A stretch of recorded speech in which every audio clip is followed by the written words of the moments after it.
भारतामध्ये सध्या फुकट खाऊ योजनांचा उच्छाद मांडलेला आहे आणि हा भाग केवळ निवडणुकीचा नाहीये, तर हा भाग फक्त सत्ता मिळवण्यासाठीचा आहे. मोफत वीज, मोफत रस्ते, मोफत पाणी आणि मोफत शिक्षण या माध्यमातून लोकांना आमिष दाखवलं जाते, पण यातून देश उद्ध्वस्त होतोय. पाहुयात अस्मिता विजनचा या संदर्भाचा हा खास वृत्तांत. भारताच्या राजकारणात फुकट खाऊ योजनेचा जो उच्छाद सध्या चालू आहे तो केवळ निवडणुकीचा भाग नाही, तो देश उद्ध्वस्त करण्याचा सरकारी ब्लूप्रिंट आहे. बिहारमध्ये मोफत वीज, मोफत भत्ता, मोफत दान, मोफत सुविधा हा जो तमाशा लावला गेला तो लोककल्याण नाही, तो मतांची होणारी लिलावबाजी आहे. नोटा बदलल्या, आता नव्या नोटा म्हणजे मोफत योजना आणि ही नवीन चलन नीती आहे. जोडा मत, मोडून काढा अर्थव्यवस्था. हा देश स्वतःच्या पायावर उभा राहावा असा संघर्ष करतोय, पण प्रत्येक निवडणूक हीच देशाला मागे ओढणारी नवी साखळी बनतीये. भारताचा आर्थिक भविष्योन्मुख प्रवास जणू एखाद्या ट्रेनला कोणी ब्रेक लावून नंतर हाताने मागे ढकलत असल्यासारखा झाला आहे. या मोफत उधळपट्टीमुळे सरकारांनी आपल्या तिजोरीत एकापेक्षा एक मोठे खड्डे करून ठेवले आहेत. हे खड्डे भविष्यात भरून निघणार नाहीत. हे खड्डे म्हणजे आर्थिक कबर आहेत. अजून स्पष्ट सांगायचं तर हा देश अर्थव्यवस्थेच्या शवपेटीत स्वतःला ठेवतो आहे, तेही निवडणूक जिंकण्यासाठी. बेरोजगारी एवढी भयानक पातळीवर आहे की युवा वर्गाच्या डोळ्यात आज स्वप्न नाही, केवळ एक फॉर्म आणि त्यावर फुकट काही मिळेल का याची वाट. हा युवा भारत आहे की सरकारी अनुदानाचा ग्राहक? आपण स्वावलंबी पिढी घडवतो आहोत की फुकटाकडे बघणारी भिक्षेकरी मानसिकता?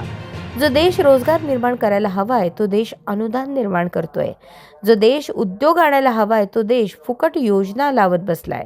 जो देश उत्पादन वाढवायला हवाय तो देश मतांसाठी खालच्या पातळीवर उतरून वोट बदल्यात लाफ देत बसलाय. ही अर्थव्यवस्था चालते कशी? ती रक्तातून चालते. कामगारांच्या, शेतकऱ्यांच्या, करदात्यांच्या, उद्योगांच्या रक्तातून. पण भारताला आता हे रक्तकारक ज्ञान विसरायला लावलं जात आहे. त्याऐवजी दिलं जाते मोफत नावाचं धोकादायक नशा. हो, ही नशा आहे. ही नशा लोकांना काम करण्यापासून दूर नेते. ही नशा लोकांच्या पाठीवर कर्जाची पोती बांधून देते. ही नशा उद्योगांना भारताबाहेर पळायला भाग पाडते. ही नशा ग्रामीण भागात कायमच्या अंधाराला ठेवते आणि ही नशा देशाची अर्थव्यवस्था लाईफ सपोर्टवर ठेवलेले रुग्ण बनवते. ग्रामीण भारत सर्वाधिक जळतो आहे. रस्ता नाही, आरोग्य केंद्र नाही, शाळा नाही, पण निवडणूक आली की अनुदानाचा धबधबा. हा धबधबा विकासाचा नाही, तो फसवणूक करण्याच्या सोयीचा पाऊस आहे. पाऊस थांबला की जमीन कोरडी, मोफत योजना थांबली की घरात उपासमार.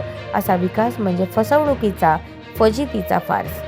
ईव्हीएम असो, आयोग असो, न्याय संस्था असोत, या देशाच्या लोकशाहीचा प्रत्येक आधारस्तंभ संशयाच्या भोवऱ्यात आहे. लोकशाहीचा देवळात ठेवलेल्या विश्वासाला आता तडा जातोय. म्हणूनच फुकट खाऊ राजकारण पुढचे पाऊल उचलू शकते. विश्वास मोडला की जनता विकत घेणे सोपे होते आणि हे सगळं करताना राजकारणी एवढ्या धिटाईने, बेमुरवतखोरपणे वागतात, जणू विचारतात देशाचं काय होतंय, आम्हाला काय. त्यांचा उद्देश स्पष्ट. मत मिळाले की त्यांच्या गाड्या पुढे जातात.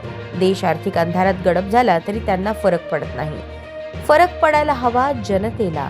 पण जनता जशी अनुदानाच्या व्यसनात अडकते तसा प्रश्न विचारण्याचा स्वभाव मरतो. काम नाही पण मोफत मिळतंय ना, या एका वाक्यातूनच देशाचा विनाश सुरू होतो. भारत अतिशय मोठ्या आर्थिक भूकंपाच्या उंबरठ्यावर आहे.